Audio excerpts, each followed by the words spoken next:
Hey everybody, I'm here in my studio now, but the other day I was plein air painting, and the worst thing that can happen to a pastelist while they're plein air painting finally happened to me. I can't believe it's taken this long. Had a few mishaps before here and there, but nothing quite like this. Let me show you what I'm talking about. That is the current condition of my plein air box. Which normally does not look anything like this. My trays here in the studio, my plein air boxes are normally organized by hue with light values at the top, dark values at the bottom. This is a jumbled, dirty, broken mess because the wind blew over my easel and almost all of the contents of this box tumbled out onto a deck where I was painting the other day. So I, as quickly as I could, put pieces that I could salvage back in the box. But what happened was, and I have a Heilman box. Some of you may be familiar with Heilman boxes. They're fantastic. I have a couple of them. And they have these two holes drilled into the box for your specially made Heilman easel, which I have here. It just fits in like this. And then I had a piece of gator board with my paper mounted to it. Actually, it's right here. I can show you. And then the tripod attaches to the bottom of the box. And it was a little breezy, as it often is here in my part of the country. I'm in Oklahoma.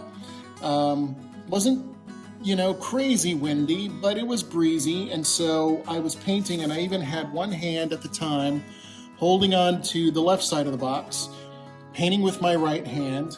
And even then, a pretty big gust of wind came up. And because this is attached here, it kind of acts like a sail. And this side of the box just tipped up and flipped over and dumped out almost everything. You can kind of see a few light values here and there at the top that I was able to keep from falling out, but pretty much everything else went tumbling to the ground, and I'll show you a picture of what that looked like. So my nice, neat, organized pastel box is now a mess. And I have to admit, looking at it now, I lost some things. For sure, there were a couple of pieces that, especially some softer reds that normally would go here, were, just shattered beyond even collecting little bits and pieces. Some of them still managed to get into the box, little slivers of things. I have some rather large hands, and I'm not going to be able to really paint with that. But it could have been much worse. For one thing, these all could have tumbled off the deck and into the pond below, along with my easel, where I would have had to have, waded through some mud, and at least one snake I know was down there to try to get my easel back. So, and nothing got wet, so nothing dissolved, and so it could have been worse. And honestly, I could have lost many, many more sticks than I did. Right now, it looks like a lot of them are just dirty and need to be cleaned up. I can see a few that have got some cracks in them that, with some use may start to fall apart. This softer blue here, this is what is this? I have a feeling this is part of a Sennelier. Anyway, you can see a few cracks here. But, overall, like I said, it could have been a lot worse. But clearly, having tumbled over each other and rolled around a bit on the deck, they've, bumped up against each other. They're definitely in need of a cleaning. So I'm going to take some time to clean these up, show you what that looks like, and then also give you maybe some tips of what you can do with your sticks if you happen to break them. Again, you could drop them anywhere, right? Drop them in your studio, in your bedroom at home, or whatever space you paint in, or certainly plein air. But you know what? Even these little bits and pieces of things, these small little slivers, still have some value, still have some usefulness, and I'm going to talk to you about what you can do with those. So I'll take a little break and come back and show you the cleaned up box. Stick around. Okay, so it's been about an hour and a half, and you can see my box is back to being in pretty good shape. I took each piece out, and I'm wearing gloves. You can do this wearing gloves in a bottle. I find gloves is a little easier, and I usually paint in nitrile gloves. Took every piece out and gently wiped it down with a paper towel. I will say this is a paper towel brand that's got a lot of texture to it. For this, I really prefer a smoother towel like those blue shop towels, or better yet, the Viva towels that are a little more like cloth. It's helpful to have something white so that you can really see what kind of mark you're making. But we'll just take each stick, and here's one more to clean that's got a little bit of other dust on it, and you can see that it broke. Maybe you can sort of see it. It's a big chunk out of it, but it's still usable. So just gently rub it on this paper towel, rub it on all sides, and I try to hold it by the ends. I'm a little less concerned about the ends of the stick being completely clean, but just rub it for a bit, just gently. You don't have to apply a lot of pressure, and then it's, you know, pretty clean and back to new, and I can put it in the box. It's going to go somewhere kind of in this mid section here. Again, I like to keep my darks at the bottom, mid-tones, and lights. There's still some adjustments to do, but overall it's pretty good. And you'll see where I've got some gaps. So even though it's not perfectly organized and all, you know, confirm values and maybe take a photo of the box and turn it to a black and white image so I can see if there are any areas that stand out, where I've got some gaps or where something's out of order in terms of value. But lost several pastels here. Actually didn't lose too many of my yellows and browns. Didn't lose too many greens. Some blues, some mid-tone blues. Lost quite a few of these violets.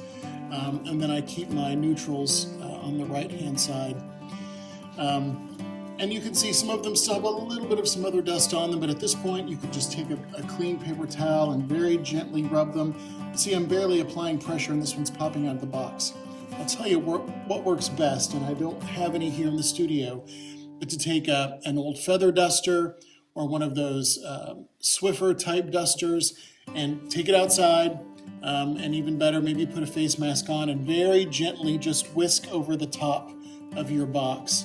And those last little bits of smudges that show up here and there will come off really easily. And if you find a few that still, like this one, have some pastel dirt on them or other pigment, of course it's not dirt.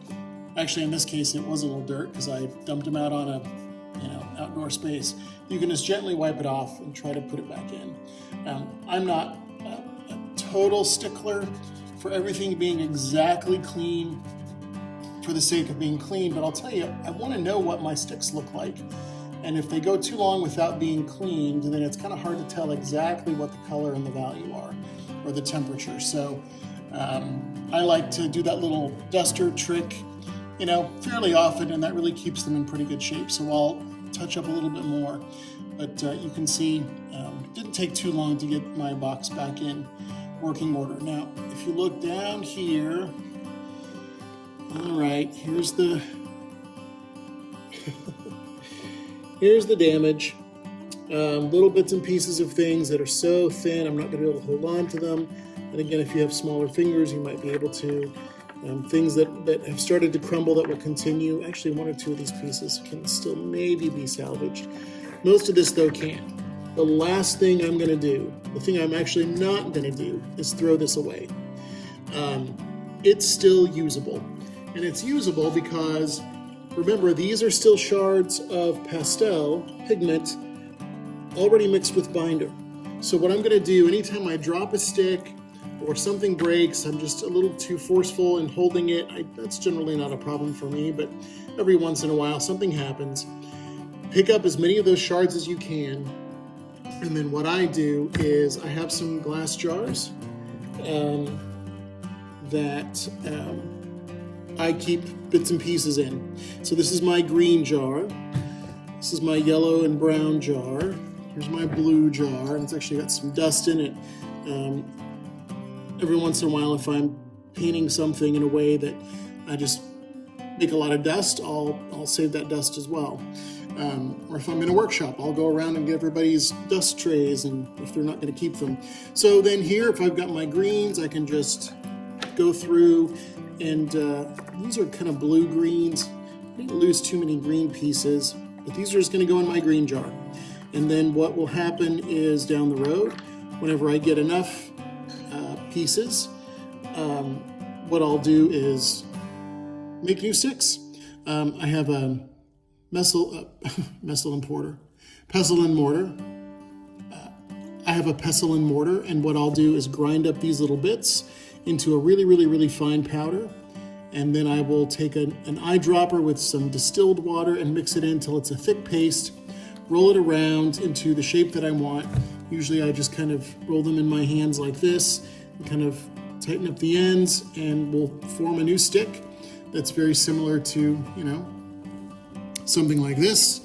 And then I'll let it dry on some wax paper for a couple of days, and I can reuse it. So these little bits of pastel here are not going to go to waste. They're just going to go into my jars of extra bits, and down the road I'll make use of them. So yes, I lost some sticks, but it's just going to give me a chance to make some new ones. Those are always neutral in color because I'm not keeping them, neutral greens versus saturated greens, but I kind of like having a lot of neutral options, so those will still have some usefulness to me. So anyway, I hope this has been helpful, and just a good reminder that if you run into a problem, drop sticks, break sticks, if you're plein air painting and your box tips over, it's not the end of the world. Salvage what you can, clean it off, reorganize it. Gives you a good opportunity to make sure you don't have any duplicates in your box. And actually, I probably did. I found a few sticks in here that were duplicated I can take out. And then I'll just refill as I need to fill in some of these gaps, and I'll be ready to paint again. And it didn't really take me all that long to do. So don't get discouraged. Hang in there, follow a process, and get your box back in shape so you can get out and paint plein air again, or in the studio, or wherever you happen to be. Good luck.